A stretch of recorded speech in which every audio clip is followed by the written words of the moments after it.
ಈ ಮೂಡ ಹಗರಣದಲ್ಲಿ ರಾಜ್ಯಪಾಲರು ಅವರು ಕೇಂದ್ರದ ಟೂಲ್ ಆಗಿ ಪೊಲಿಟಿಕಲ್ ಟೂಲ್ ಆಗಿ ಕೆಲಸ ಮಾಡ್ತಿದ್ದಾರೆ. ಅದರ ಬಗ್ಗೆ ನನ್ನ ಪ್ರಶ್ನೆ ಇಲ್ಲ. ಯಾವುದೇ ರೀತಿಯಾದಂತಹ ಕಾನೂನಲ್ಲಿ ಪ್ರಾವಿಷನ್ ಇಲ್ಲ. There is no provision in act, but still he has overlooked and he has used a political angle ಅಲ್ಲಿ ಯೂಸ್ ಮಾಡಿ ಇವತ್ತು ಪ್ರಾಸಿಕ್ಯೂಷನ್ ಕೊಟ್ಟಿದ್ದಾರೆ. ಹಂಗಾಗಿ ಗಲಭೆ ಇದೆ. ಇವತ್ತು ರಾಜ್ಯದಲ್ಲಿ ಮಳೆಯಿಂದ ಎಷ್ಟು ಹಳ್ಳಿಗಳು ತತ್ತರಿಸೋಗಿದ್ದಾವೆ. ದೇಶದಲ್ಲಿ ಸುಮಾರು ಇವತ್ತು ಕೇಂದ್ರ ಸರ್ಕಾರ ಬಂದ ನಂತರ 17 ಜಾಗದಲ್ಲಿ ಇವತ್ತು ಟೆರರಿಸ್ಟ್ ಅಟ್ಯಾಕ್ ಆಗಿದೆ. ಇವನ್ನೆಲ್ಲ ಇಶ್ಯೂ ಬಿಜೆಪಿ ಅವರು ಬಿಟ್ಬಿಟ್ಟಿದ್ದಾರೆ. ಒಂದೇ ಒಂದು ಕಾಂಗ್ರೆಸ್ ಸರ್ಕಾರ ಬೆಳೆಸಬೇಕು. ಸಿದ್ದರಾಮಯ್ಯ ಅವರು 40 ವರ್ಷದ ಏನು ಅವರು ರಾಜಕೀಯ ಬಂದಂತ ಹಾದಿಯಲ್ಲಿ ಯಾವುದು ಕಪ್ಪು ಚುಕ್ಕಿ ಇಲ್ಲ. ಅವರಿಗೆ ಒಂದು ರೀತಿಯಾದಂಥ ಅವರ ತೇಜಾವಧನೆ ಮಾಡಬೇಕೆಂಬ ಉದ್ದೇಶ ಬಿಟ್ಟರೆ ಇದರಲ್ಲಿ there is nothing left in this MUDA case. There is absolutely zero in this ಅಂತ ಈ ಸಂದರ್ಭಕ್ಕೆ ಕೇಳಲಿಕ್ಕೆ ಇಚ್ಛೆ ಬಯಸ್ತೀನಿ. ಅಲ್ಲ, ಈಗ ರಾಜೀನಾಮೆ ಕೊಡ್ತಕ್ಕಂಥ ಪ್ರಶ್ನೆ ಬರಲಿ, ಇಲ್ಲ ಅಂತಲ್ಲ.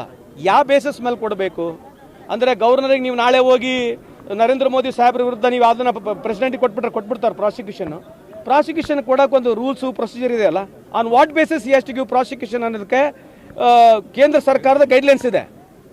ಸ್ಟ್ಯಾಂಡರ್ಡ್ ಆಪರೇಟಿಂಗ್ ಪ್ರಾಸೆಸ್ ಅಂತಿದೆ, SOP ಅಂತಿದೆ.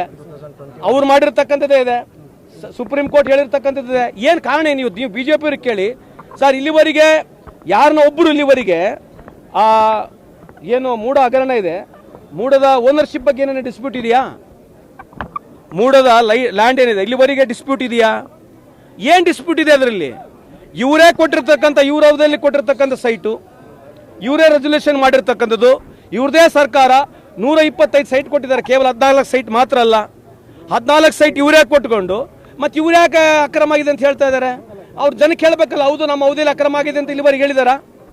ಬಿಜೆಪಿ ಯಾರೋ ಮುಖಂಡರು ಬಂದುಬಿಟ್ಟು ನೇರವಾಗಿ have the address the media are the state saying that ಹೌದು ನಮ್ಮ ಅವಧಿಯಲ್ಲಿ ಇದು ಅಕ್ರಮವಾಗಿ ಕೊಟ್ಟಿದ್ದೇವೆ ಅಂತ ಹೇಳಿದಾರಲ್ಲನ. ಮತ್ತೆ ಪಾದಯಾತ್ರೆ ಯಾಕೆ ಮಾಡ್ತಾ ಇದ್ದಾರೆ? I am asking very fundamental question. Let BJP people come on record. Basavaraj Bommai ಸಾಹೇಬರು ಚೀಫ್ ಮಿನಿಸ್ಟರ್ ಇದ್ದಾಗ ಅವ್ರ ಅಧಿಕಾರ ಇದ್ದ ಸಂದರ್ಭದಲ್ಲಿ ಅವ್ರು ನೇರವಾಗಿ ಬಂದು ಹೇಳ್ಬೇಕು, ನಮ್ಮ ಅವಧಿಯಲ್ಲಿ ನಾವು ಕೊಟ್ಟಿರ್ತಕ್ಕಂಥ ಸೈಟ್ಗಳು ಕಾನೂನು ಬಾಹಿರ ಅಂತ ಇವತ್ತುವರೆಗೆ ಹೇಳಿದಾರ? ಮತ್ತೆ ಆ ಸೈಟ್ನಲ್ಲಿ ಯಾವುದೋ ಒಂದು ಡಾಕ್ಯುಮೆಂಟ್ ಸಿದ್ದರಾಮಯ್ಯ ಅವರು ಅಕ್ರಮವಾಗಿ ತೊಗೊಂಡಿರ್ತಕ್ಕಂಥದ್ದೆಲ್ಲ ಒಂದು ಡಾಕ್ಯುಮೆಂಟ್ ಪ್ರೊಡ್ಯೂಸ್ ಮಾಡಿದಾರ? ಅಲಿಗೇಷನ್ ಮಾಡ್ತಾ ಇದ್ದಾರೆ, ಮಾಧ್ಯಮ ಮುಖಾಂತರ ಬಂದು ಸುಳ್ಳು ಹೇಳ್ತಾ ಇದ್ದಾರೆ, ಜನಕ್ಕೆ ಪಾದಯಾತ್ರೆ ಮಾಡ್ತಾ ಇದ್ದಾರೆ. What is the reason they are doing we don't know. ಹಂಗಾಗಿ ಅವರು ಏನು ಕೇಳ್ತಾ ಇದ್ದಾರೆ ರಾಜೀನಾಮೆ ಕೇಳ್ತಕ್ಕಂಥದಕ್ಕೆ ಅದಕ್ಕೇನು ಸರಿಯಾದಂಥ ಬೇಸ ಇಲ್ಲ, ಬುನಾದಿ ಇಲ್ಲ. ಮುಂದಿನ ಹೋರಾಟ ಹೆಂಗೆ ಅಲ್ಲ, ಇದೇ ಬುನಾದಿ. ಅವರಿಗೆ ಬಿಜೆಪಿ ಅವರಿಗೆ ದೇಶ ಸರ್ಕಾರಗಳು ಪ್ರಜಾಪ್ರಭುತ್ವ ವ್ಯವಸ್ಥೆ ನಂಬಿಕೆ ಇಲ್ಲ. ಅವ್ರಿಗೆ ಒಂದೇ ಒಂದು ಬಿಜೆಪಿ ಸರ್ಕಾರ ಇರಬೇಕು, ಅಷ್ಟೇ, ಮುಗೀತು.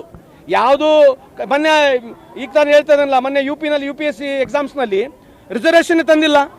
ಅವ್ರಿಗೆ ಕಾನೂನು ಅನ್ನೋದೇ ಇಲ್ಲ. ಅವರಿಗೆ ಒಂದು ಹಿಂದುತ್ವ ಐಡಿಯಾಲಜಿಯನ್ನ ಕಾನ್ಸ್ಟಿಟ್ಯೂಷನ್ ಮುಖಾಂತರ ತರತಕ್ಕಂಥ ಪ್ರಯತ್ನವನ್ನು ಮಾಡ್ತಾ ಇದ್ದಾರೆ. ಆಡಳಿತ ಮುಖಾಂತರ ತರಲಿಕ್ಕೆ ಒಂದು ಪ್ರಯತ್ನ ಮಾಡ್ತಾ ಇದ್ದಾರೆ. ಅಷ್ಟು ಬಿಟ್ಟರೆ they don't have any agenda for the progress of the country, neither for the progress of the state ಅಂತ ತಮ್ಮಲ್ಲಿ ಹೇಳಿಕೆ ಇಚ್ಛೆ ಬಯಸ್ತೀನಿ.